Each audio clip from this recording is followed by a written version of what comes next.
कारण अनेक लोकांनी सीता संवर केला, सीतेचं लग्न लावलं, पुन्हा रुक्मिणी संवर केला।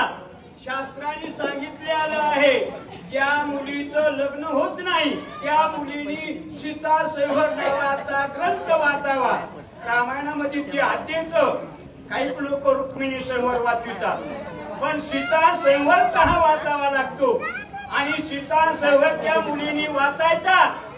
108 प्रवचना तुळशीला घालायच्या, भगवान रामचंद्रासारखा तिला पती मिळण्यात जातो असो नाथबाबांनी त्यांच्या कल्पकोष्ठीमध्ये सांगितलेलं आहे। म्हणून प्रत्येकाने आणि अभिजित नावाच्या मुहूर्तावर राजा दशरथाचं लग्न लागलं। तसं दार्दरी ह्या गावाने सुद्धा अभिजित मुहूर्त घातला गेला, कारण हा त्या लावला म्हणजे संध्याकाळी होतो आणि संध्याकाळी लग्न लावू नाही असं मत आहे।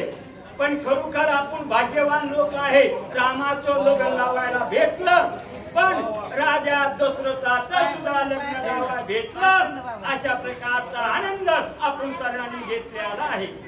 या परी कौशल्यन निना कांता लग्नीवरीला दशरथा पुढील कथेचा सारता आचार्य अर्था वधारा। आणि अशा प्रकारे ज्यातून माळा घातल्या, हार घातले, तशा प्रकारे एकामेकाला कोणता मनरूपी माला जी आहे राजा दशरथाच्या गळ्यात घातली आणि राजा दशरथाने सुद्धा मनरूपी माळ आणि कुणाच्या कौशल्याच्या गळ्यामध्ये घातली। अशा प्रकारचा लग्नाचा कार्यक्रम झालेला आहे।